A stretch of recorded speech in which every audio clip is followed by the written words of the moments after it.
नमस्कार. मी doctor Tushar Govardhan Bayaskar, MD medicine, consulting physician, Murtijapur.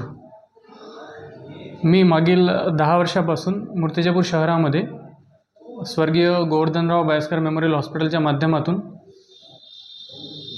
रुग्णसेवा देत आहे. या मागील 10 वर्षामध्ये मला जे अनुभव आले, वेगळ्या प्रकारचे अनुभव, तर त्या अनुभवातून मला काही गोष्टी जाणवल्या. जसं बऱ्याचदा रुग्णांमध्ये काही गैरसमज असतात किंवा बऱ्याचदा रुग्णांकडून हलगर्जीपणा पण केल्या जाते आपल्या आजारांविषयी किंवा त्यांना काही माहिती नसते. म्हणून मला असं वाटलं की कुठंतरी आपण जे नेहमीचे आजार आहेत त्या नेहमीच्या आजारांवर एक रुग्णांमध्ये किंवा नातेवाईकांमध्ये जागरूकता निर्माण व्हावी यासाठी व्हिडिओज बनवावं. म्हणून आरोग्यावर बोलू काही हे एक व्हिडिओची सिरीज मी सुरू करत आहे. आजचा जो पहिला व्हिडिओ मी बनवत आहे तो आहे ब्लड प्रेशर, म्हणजे ज्याला आपण रक्तदाब म्हणतो. नॉर्मली आपल्या शरीरामध्ये एक ब्लड प्रेशरची रेंज असते. वरचं ब्लड प्रेशर ज्याला आम्ही सिस्टोलिक ब्लड प्रेशर म्हणतो आणि खालचं ब्लड प्रेशर ज्याला आम्ही डायस्टोलिक ब्लड प्रेशर म्हणतो. तर सिस्टोलिक ब्लड प्रेशरची एक रेंज राहते, म्हणजे साधारणतः 110 ते 140 ही त्याची नॉर्मल रेंज आहे वरच्या ब्लड प्रेशरची. आणि खालचं जे ब्लड प्रेशर आहे ते 70 ते 80 ही नॉर्मल रेंज पकडल्या जाते. म्हणजे प्रत्येक व्यक्तीचं हे ब्लड प्रेशर किंवा रक्तदाब हा सारखा नसतो. एखादा व्यक्ती जर समजा पतला असेल, सळपातळ असेल, तर त्याच्यामध्ये 110/70 हा नॉर्मल ब्लड प्रेशर पकडल्या जाते. किंवा एखादा व्यक्ती जर समजा लठ्ठ असेल तर त्याच्यामध्ये 140/80 हे नॉर्मल ब्लड प्रेशर पकडल्या जाते. तर लोकांमध्ये असा बराच गैरसमज असते की बाबा एकच प्रकारचं माझं ब्लड प्रेशर वाढलेलं आहे किंवा कमी आहे. बऱ्याच लोकांना माहीत नाही राहत. तर एक रेंजमध्ये ब्लड प्रेशर असते. तुमच्या शरीराचं बांधा कसा आहे, काय आहे, तुम्ही लठ्ठ आहे की पातळ आहे, याच्यानुसार तुमचं ब्लड प्रेशर वेगवेगळं असू शकते. तर मुळात हे आपण समजून घेतलं पाहिजे.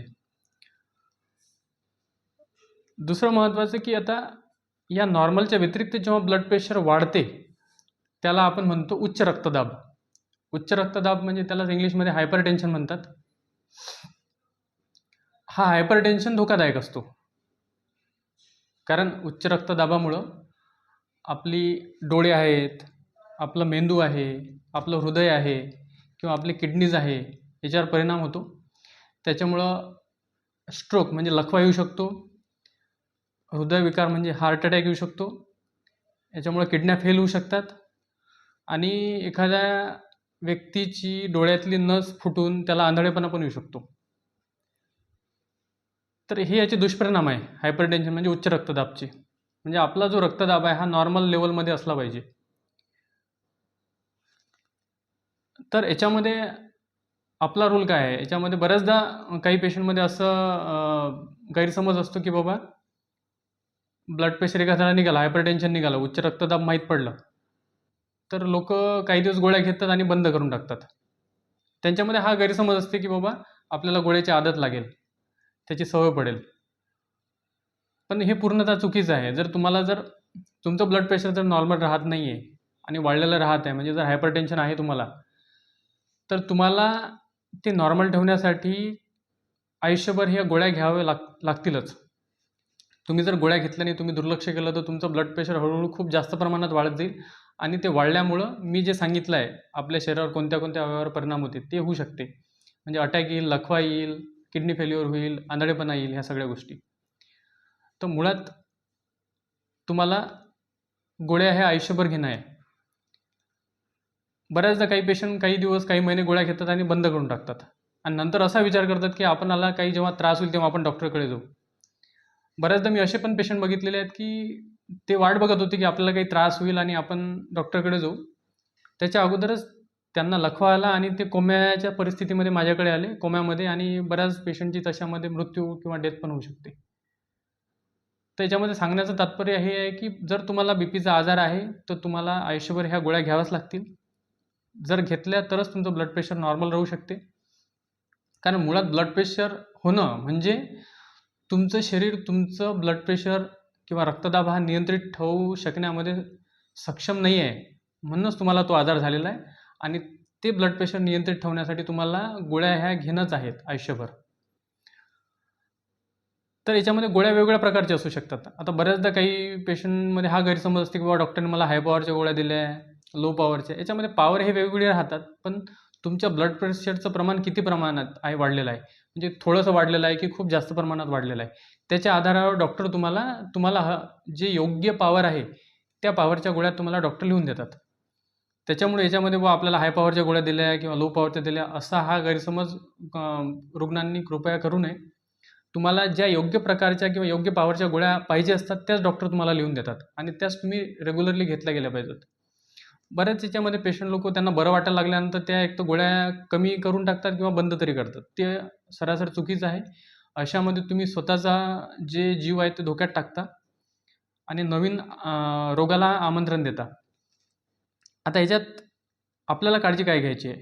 तर तुम्हाला काळजी हेच घ्यायची आहे, की तुम्हाला जर समजा असं वाटलं, की आपल्याला चक्कर येत आहे, थकवा येत आहे किंवा चालताना दम भरून येत आहे, चालताना छाती दुखून राहिली, डोळ्यामध्ये अंधारी येऊन राहिली किंवा पायावर सुजन येऊन राहिली, यातले कुठलेही जरी लक्षणं जर तुम्हाला जाणवले, तर लवकरात लवकर तुम्ही डॉक्टरजवळ जाऊन BP चेक करायचा आणि BPचं निदान जर सपोज लागलं, तर मग डॉक्टर तुम्हाला काही टेस्ट लिहून देतील आणि त्याच्या आधारावर तुम्हाला समोरचं औषध देतील. ते औषधं तुम्ही रेग्युलर घेणं हे महत्त्वाचं आहे. आणि आहारामध्ये काय काळजी घ्यायची? तर आहारामध्ये सगळ्यात महत्त्वाचं असं आहे, की तुम्हाला तुमचं खाण्यातलं जे मीठ आहे, ते मीठ कमी करायचं आहे. आता मीठ कमी करायचं म्हणजे बरेचसे पेशंट लोकं म्हणतात, की "सर आम्ही आता मीठ खाणं सोडून देऊ." तर मीठ खाणं आपण सोडू शकत नाही, कारण मिठाची आपल्या शरीराला गरज असते. तर मीठ कमी करणं म्हणजे कसं आहे, की तुम्ही जे वरून मीठ घेता, समजा आपल्या घरी एखादी भाजी केली, तर आपण वरून जे मीठ घेतो ते आपल्याला बंद करायचं आहे. किंवा बऱ्याच लोकांना लोणचं खायची सवय असते. लोणच्यामध्ये खूप जास्त मिठाचं प्रमाण असते. तर लोणचं खाणं तुम्हाला बंद करावं लागेल. काही लोकं कोल्ड ड्रिंक्स वगैरे घेतात. तर कोल्ड ड्रिंक्समध्ये बऱ्याचदा सॉल्टचं, मिठाचं प्रमाण जास्त राहते. तुम्हाला नियमित व्यायाम करावा लागेल. जे लोकं लठ्ठ आहेत, तुम्ही जर व्यायाम करून तुमचं वजन जर कमी करू शकला, तर बऱ्याचदा काही लोकांचं ब्लड प्रेशर नॉर्मल येऊ शकते. सोबतच आपलं अन्न पौष्टिक असलं पाहिजे. त्याच्यामध्ये फ्रुट्स असले पाहिजेत, सलाड असले पाहिजेत. ठीक आहे. फ्रूट आणि सलाड याच्यामुळं बऱ्याच अर्थी ब्लड प्रेशर आटोक्यात येण्यासाठी मदत होते. आणि शेवटी मला हे सांगायचं आहे, की डॉक्टरच्या सल्ल्यानंच तुम्ही उपचार करायचा. स्वतः किंवा कोणी इतर जण सांगतात, नातेवाईक सांगतात, की बाबा हे नका करू, ते नको करू किंवा गोळ्या बंद करा. हा सल्ला कृपया तुम्ही ऐकू नये आणि डॉक्टरच्या सल्ल्यानेच रेग्युलर औषधं घ्यायची. वेळेवर आपला ब्लड प्रेशर चेक करून घ्यायचं. जेणेकरून तुम्हाला जर गोळ्या वाढवायची गरज असेल, तर डॉक्टरला ते समजेल. जर तुम्ही एकदा गोळ्या सुरू करून घरी गेले आणि वर्ष 2-4 वर्षानंतर पर्यंत दाखवलंच नाही, तर याच्यामध्ये असं होऊ शकते की तुम्ही गोळ्या तर घेताय, पण तुमचं ब्लड प्रेशर हे नियंत्रित नाही आहे आणि त्याच्यामुळं त्या गोळ्या घेण्याचा तुमच्यावर काही परिणाम होऊन नाही राहिला आणि तुम्हाला नवीन आजार तयार होऊन राहिले. तर परत मी सर्व रुग्णांना हेच सांगू इच्छितो, की काळजी घ्या, सतर्क राहा आणि डॉक्टरांनी दिलेला जो सल्ला आहे, तो तंतोतंत पाळा. धन्यवाद.